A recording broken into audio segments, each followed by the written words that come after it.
Continue sur les thèmes tactiques et on va passer au thème du blocage. Donc ici, avec une belle attaque pour les blancs, grâce à la batterie tour et dame, on va réussir à mater tout simplement. On va réussir à mater grâce au blocage. Et ce que je disais en fait tout à l'heure, le pion qui avance de façon différente à ce qu'il prend en fait, hein, évidemment le pion qui prend en diagonale, donc là on pourrait prendre le cavalier au pion, mais il va avancer pour bloquer du coup le roi, pour forcer une pièce à prendre, étant donné que la dame défend, le roi ne pourra pas prendre, et après on pourra faire mat, hein, donc on fait F7, il prend avec le fou ou la tour, et on mate, quoi qu'il arrive, avec la dame en H8, hein. Si on pouvait, si on il n'y avait pas ce blocage, hein, ce serait pas suffisant, hein. On pourrait faire échec, le roi s'enfuit, et il n'y a pas de mat, hein, la partie continue, les blancs récupèrent leurs pièces, mais ils n'ont pas encore gagné tout de suite. Voilà, donc le mat ici se fait grâce au blocage de la case, blocage qui peut être utilisé, qui peut être créé par évidemment une autre pièce qu'un pion. Ah, la fameuse attaque au rayon X, donc du coup on va prendre les noirs, hop, le rayon X, donc une pièce qui passe à travers une autre pièce, une pièce à longue portée, hein, évidemment, qui passe à travers une autre pièce à longue portée qui va dans la même direction d'ailleurs, hein. Par exemple ici, alors on remarque que la dame n'est pas prenable à cause d'un clouage, hein, puisque si le fou prend la dame, eh ben, ce serait directement mat avec la tour qui descend mat du couloir. Le rayon X ici, il se fait ainsi, c'est la dame qui va prendre ce pion, donc destruction de la défense, ou attraction comme on veut ici, hein, on peut attirer le roi ou la dame, et dans les deux cas il y aura une attaque et la découverte. En fait la dame est protégée indirectement par le fou à travers la dame blanche, hein. Donc ici ça va être une attaque à la découverte, avec le fou qui prend la dame, ou bien s'il prend la dame avec la dame, hein, on prend directement la dame, pareil, attaque à la découverte, on va récupérer la tour, donc ici aussi, hein, plusieurs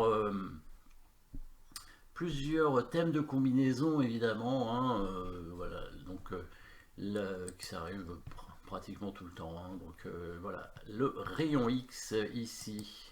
Le rayon X, et ici on va parler de la surcharge, oui, la surcharge de la pièce, surcharge de la dame ici, la dame qui doit absolument défendre, il n'y a pas que la dame d'ailleurs, hein, la dame et la tour en fait, la dame et la tour qui doivent absolument défendre ici la tour parce qu'il y a une batterie avec les deux tours, donc on fait une sorte de déviation un petit peu avec les blancs, mais c'est une surcharge, hein, parce que les pièces ne pourront pas tout défendre en même temps. La dame blanche en fait va se mettre en prise et elle sera imprenable, tout simplement parce que à cause de ce mat du coup, hein, donc aucune des deux pièces, ni la dame noire ni la dame ni la tour noire ne pourront prendre la dame, hein, à cause du mat.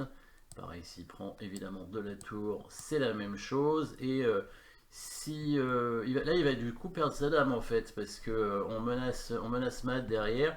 Et s'il met sa dame en C8, on pourrait même carrément éliminer le défenseur ici en prenant la tour. Et du coup, on va gagner la dame, hein, une dame et même une tour, hein, très certainement, si les noirs veulent éviter le mat. Donc ici, il n'y a pas grand chose à faire, hein, pour éviter le mat. Alors si la dame avait une case, hein, elle aurait pu se soustraire évidemment à l'attaque de la dame blanche, mais c'est pas le cas. La dame noire ne peut pas bouger sur une bonne case. En fait, quand elle se met ici en C8, elle fait une interception, hein. La tour noire ne peut pas prendre l'autre tour. Et du coup, la dame ne peut pas bouger, hein. Finalement, elle est bloquée, hein. Qu'est-ce qu'on peut faire d'autre avec les noirs? Bah rien, je pense, hein. Voilà, on pourrait mettre la dame en prise, hein.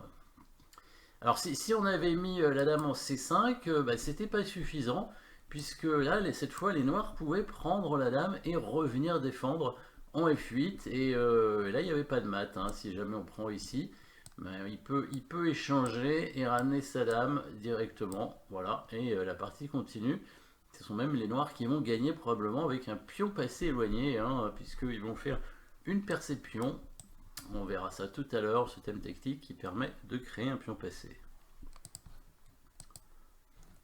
Alors, le coup intermédiaire. Donc, coup intermédiaire, comme je disais, c'est un coup.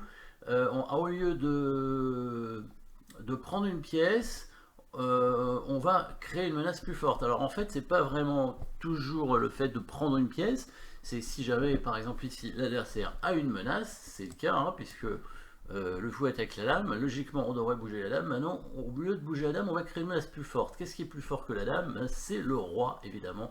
Donc évidemment, c'est une menace de mat, obligatoirement ici.